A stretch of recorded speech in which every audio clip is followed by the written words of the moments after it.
Chers investisseurs, j'espère que vous allez bien, que vous êtes en forme donc pour une nouvelle journée sur ces marchés financiers. On aperçoit sans grand hasard le fait que la famille s'agrandit, on dit bonjour à tout le monde, on accueille d'ailleurs les nouveaux. Vous savez qu'ici c'est des analyses assez simples, basées sur trois outils principalement, le price action, l'analyse des indicateurs et également l'analyse technique.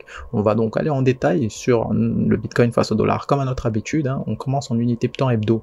Vous voyez globalement à quoi ressemble notre semaine actuelle, toujours dans le vert, c'est le point positif, mais sans grand hasard, vous voyez qu'on est autour de ces 45 000. C'est une zone tampon, on a du mal à aller au-dessus, comme on l'a spécifié hier. C'est pas pour rien, en prenant le temps de toujours se référer à notre petit Fibou, retirant Ishimoku, vous voyez qu'on a du mal, depuis qu'on a touché ces fameux 46 000 là, on l'a spécifié, on peut pas casser ces niveaux de la sorte, à part si les acheteurs décident de mettre un très grand coup de pression aux vendeurs qui sont en face, mais là, vous voyez assez bien que c'est une zone qui est combattue, une zone de combat, une zone où est-ce que les intervenants font une très grande bataille, parce qu'il y a beaucoup d'ordres qui sont placés justement sur ces niveaux-là, et c'est pas prêt de céder aussitôt. Le tout, c'est d'avoir ces zones d'appui bien en tête, comme on va le spécifier durant toute cette analyse, parce que si on a ces zones d'appui bien en tête, et surtout où est-ce qu'on sait qu'on peut agir, on va pouvoir établir des zones de position, des positions qui sont, ma foi, pas déconnantes du tout, si la force se perpétue. Donc on va établir très rapidement en unité de temps journalière, ce qu'il s'est passé hier. Donc on voit très bien notre journée d'hier, elle est baissière, d'accord? Elle fut baissière, celle du 10 août, on aperçoit sans grand hasard le fait qu'on vienne jouer sur ces fameux niveaux des 44 500 globalement, c'est pas pour rien, on parle là de la clôture du 7 août, de l'ouverture du 8 août, c'est un niveau tout simplement qui servait de support, on attendait, on avait même mis des alertes pour établir une position juste ici, parce qu'on savait pertinemment que c'était une zone de rebond, il suffit d'aller dans les unités de temps inférieures pour l'apercevoir, on va prendre même le temps de retirer Ishimoku, juste pour avoir une meilleure clarté au niveau de notre analyse. Donc pour rappel, ces fameux 44 500, ils sont pas loin. Ils nous ont même servi d'appui, comme vous voyez juste ici. On parle tout simplement de ce petit niveau là qui avait été créé. Donc on a pu faire un léger excès autour des 44 600 globalement, et pour ensuite repartir de plus belle. Donc c'était prévisible. Pourquoi? C'est un creux, c'est un sommet, un sommet qui a été créé précédemment. Donc la mémoire du prix veut que il serve d'appui à court terme, d'accord? Parce qu'on le rappelle, le marché, il a une mémoire et il prend en compte très souvent la mémoire court terme, c'est-à-dire les niveaux qui ont été créés récemment, d'accord? Donc ces niveaux nous ont servi d'appui. Actuellement, on espère simplement que cet appui va perdurer. Pourquoi? Tout simplement parce qu'on souhaite que la tendance puisse continuer, qu'elle soit toujours aussi belle, parce qu'on a eu une très belle phase de hausse, une phase de contraction, une phase de hausse. Si on a pu contracter, donc là on considère cette contraction avec cet appui-là, naturellement on pourrait se diriger un peu plus haut. Et là, comme vous voyez, on ne fait qu'osciller. Il y a pas mal de séances de 4 heures qui témoignent de l'hésitation du marché. Vous voyez, c'est des dojis, tout ça. Tout ça, c'est des dojis, on le rappelle, les dojis, c'est des patterns d'indécision, d'accord? Lorsque vous voyez des bougies de la sorte, avec des tout petits corps, vraiment des tout petits corps et énormément de mèches, ça veut dire que les intervenants, ils prennent la peine d'aller dans tous les sens, ils savent vraiment pas où est-ce qu'ils veulent partir, ils connaissent pas la direction. Ça, c'est comme ça que vous interprétez l'action du prix. Ensuite, avec ça, vous attendez, vous voyez même clairement que on a du mal à casser ce fameux niveau juste au-dessus dont on parlait. Donc tous ces éléments-là, ça rajoute du poids à la thèse que on hésite globalement. On hésite globalement, plus aussi le Fibonacci qu'on a vu, ça témoigne de l'hésitation du marché actuel, vous le savez.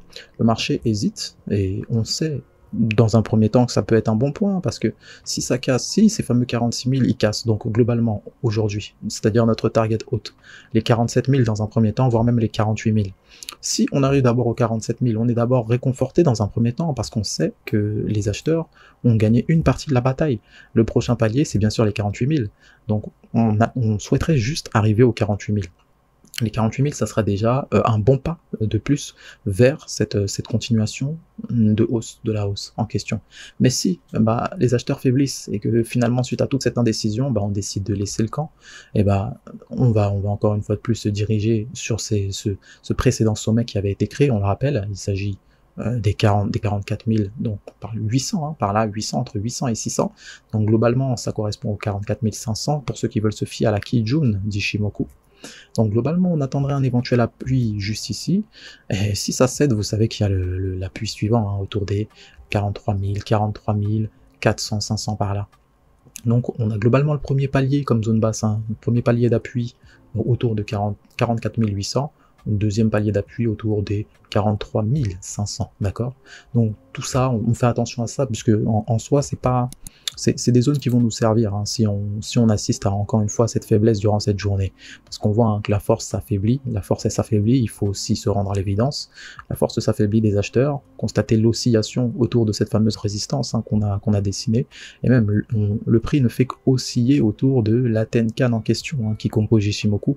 On se rapproche progressivement du nuage, oui, on a fait un rebond dynamique dessus, mais en soi, on sait que là, les acheteurs sont mis à rude épreuve, hein. Très rapide tour, hein, sur l'Ethereum face au dollar, c'est globalement la même histoire. On va prendre le temps de retirer un Fibonacci dans un premier temps. Le fait est qu'on évolue cependant, hein, pour ce qui est de l'Ethereum face au dollar, sur des hauts de marché. Donc on est tout juste, hein, autour des 3200. On les a touchés hier, on a fait un petit excès. Donc encore une fois, on a touché la résistance, on l'a rejeté. C'est globalement la même structure qui se dessine, hein, pour l'Ethereum face au dollar. Le fait est qu'en montant d'unité de temps, c'est-à-dire en prenant du recul, on constate que la tendance haussière est toujours bien entamée. On aurait pu penser à notre peur de la semaine, on dirait, sur Ethereum, c'est-à-dire la création d'un double top, parce que si il est confirmé, ce double top, il nous ramènera sur des bas de marché. Donc on parle très rapidement, hein. Dans un premier temps, c'est tout simplement les 2900, mais dans un temps un peu plus prolongé, ça nous ramènera autour de 2700, 2600, hein, parce que si on reporte la distance, vous constatez qu'on arrive autour de ces 2700. Donc on fait attention à ça de très près. C'est bien sûr la target basse, si on devait la considérer. Si on devait casser et jouer la cassure de la résistance, bien sûr qu'on irait autour des 2000, des 3300, voire même 400, parce qu'on le sait, c'est le même constat que sur le Bitcoin. Si on casse ce support là des 3200, mais de manière franche aussi, hein, c'est pas juste un petit excès comme on l'a fait là, regardez cette mèche, ça témoigne de la peur des acheteurs. Ils ont même pas pu aller plus haut, ils ont même clôturé en vente sur cette séance de 4 heures là qui va de 14h à 18h. Donc si on prend la peine d'aller au-dessus de ces 3200, concrètement, on sait qu'on a gagné une partie de la bataille. Regardez la journée d'hier. Elle ressemble à quoi? Naturellement, elle ressemble à de la baisse, et même un doji. Notre semaine, par la même occasion, le point positif, c'est qu'on évolue au-dessus de la Tenkan et de la Kijun. Donc on fait attention à ça, d'accord? On essaye de voir l'évidence, c'est que les acheteurs sont mis à rude épreuve. On va observer tout ça de très près. Bien sûr qu'on peut observer le prix aujourd'hui, on n'est pas forcément obligé de trader tous les jours, pour ceux qui ne sont pas très expérimentés. En soi, vous savez que des informations sont assez claires pour l'ensemble. Prenez soin de vous, de vos finances, et quant à nous, n'oubliez pas, on se retrouve à la prochaine. Bye bye.